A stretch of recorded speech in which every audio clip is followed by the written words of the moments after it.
लोग काम करने जाते हैं। अगर आप ही कहीं किसी ऐसी जगह जाती हैं कि जहाँ गांव है, वहाँ रिपोर्टिंग आप कई बार मैंने देखा है आप गई हैं, तो वहाँ आप, ताकि आप वहाँ जाके सहजता से आप उन लोगों से बातचीत कर सके, उनके बीच में बैठ सके, उनके जैसे रहे। तो मेरे लिए क्या सहज है गीता जी, मूल पॉइंट सिर्फ एक है कि मेरे लिए क्या सहज है ये मैं डिसाइड करूंगी।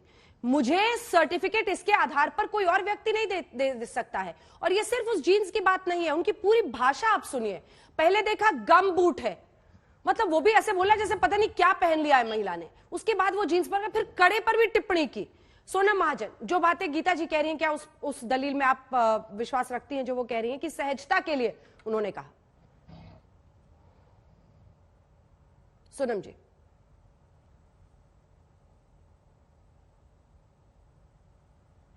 हेलो, हाँ आवाज आ रही है, बोलिए प्लीज।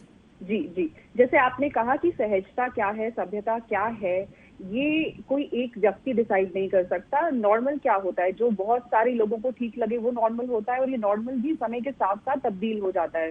जैसे जैसे आपकी सोच इवॉल्व होती है, you create a new normal.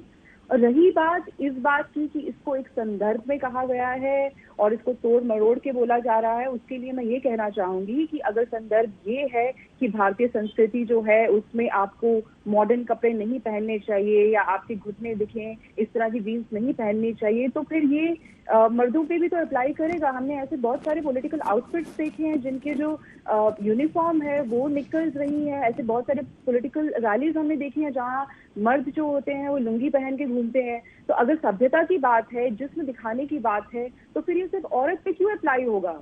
फिर ये औरत पे तो सिर्फ अप्लाई नहीं होना चाहिए, क्योंकि ग्लोबलाइजेशन के टाइम में आपके कपड़े पहनने का तरीका भी बदलता है। बहुत सारे लोग थे पहले, उनको पता नहीं था मेकअप के बारे में, पर वो आज मेकअप करते हैं क्योंकि समय चेंज हो रहा है। Women also want to do what they like. और इसको हमें बिना किसी क्योंकि या बिना किसी इसलिए के हमें इसको पूरी तरह इसकी निंदा करनी चाहिए। मुझे नहीं लगता इसमें कोई भी इफ या बट की गुंजाइश रह जाती है। संजू जी बोलिए, बोलिए संजू जी, आवाज आ रही है, बोलिए। अंजना जी, मैं ये कहना चाहती जी, अंजना जी, मैं जो गीता भट्ट जी ने कहा वो बहुत सही है कि हर बयान का संदर्भ देखना चाहिए। और जो तीरथ सिंह रावत जी का बयान है उसको आइसोलेट करके, उसको तोड़ मरोड़ के जिस तरह से विपक्ष ये बता रहा है कि ये भारतीय जनता पार्टी की जो मनोअवस्था है उसको दर्शाता है, मैं इस बात का बिल्कुल खंडन करती हूं। क्योंकि आपके दर्शकों को यह भी जानना जरूरी है अंजना जी कि जो जनधन अकाउंट खुले हैं करीबन 40 लाख से ऊपर, 51% उसके जो लाभार्थी हैं वो महिलाएं हैं। 15 करोड़ से ज्यादा मुद्रा योजना अकाउंट खुले हैं और उससे जो 71% लाभार्थी हैं वो महिलाएं हैं। स्टैंड अप इंडिया के स्कीम के तहत 81% इसकी लाभार्थी महिलाएं हैं। 12 करोड़ के लगभग शौचालय खोले गए हैं पिछले 6.5-7 सालों में, और इसका सबसे ज्यादा फायदा ग्रामीण महिलाओं को हुआ है। तभी तो संजू जी, आपको ये और भी स्वीकार्य नहीं होना चाहिए कि एक मुख्यमंत्री ऐसा बोले राहुल गांधी और आपके किए पर पानी डाल दे। महिलाएं बाहर शौच करने भी जाना नहीं चाहती थी। मैं ये पूछना चाहती हूं कि आप मोदी जी ने जो बेटी बचाओ बेटी पढ़ाओ, ये सिर्फ हमारे लिए एक स्लोगन नहीं है, महिलाओं का सशक्तिकरण किया है। इस पर मैं जब भी बोलती हूं आप मुझे टोकती क्यों हैं? एक मुख्यमंत्री ने जो कहा मैंने पहले ही उसका खंडन किया, पर जो मोदी सरकार ने महिलाओं के लिए किया संजू जी, आप गलत समझ रही हैं, आप गलत समझ रही हैं। टोकती इसके लिए हूँ क्योंकि आप देखिए धारा प्रवाह अच्छा बोलती हैं, लेकिन बाकी लोगों को भी बोलने का मौका मिलना चाहिए। और आपको आवाज मेरी 10 सेकंड बाद मिल रही है, इसीलिए ऐसा लग रहा है कि टोक रही हूँ। मैं टोक नहीं रही हूँ। वक्त सिर्फ 1 मिनट का बचा है। जल्दी से नुपुर मेहता, आपसे एक कमेंट जल्दी से।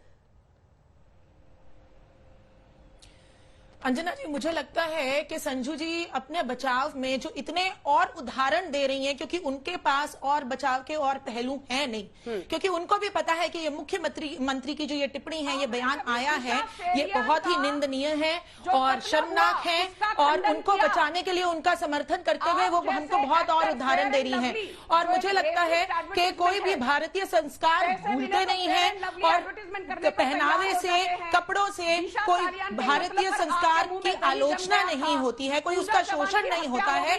और अगर जी संजू जी प्लीज मुझे बोलने दीजिए, ये एंडिंग कमेंट्स है, प्लीज बोलने दीजिए। और मैं बहुत सम्मान करती हूँ हमारे आदरणीय प्रधानमंत्री जी का, मोदी जी का, जो नारी शक्ति में विश्वास करते हैं और नारी के लिए बहुत सारी। वक्त हमें इतने की इजाजत देता है। आप सभी का बहुत शुक्रिया हमारे साथ चर्चा में शामिल होने के लिए।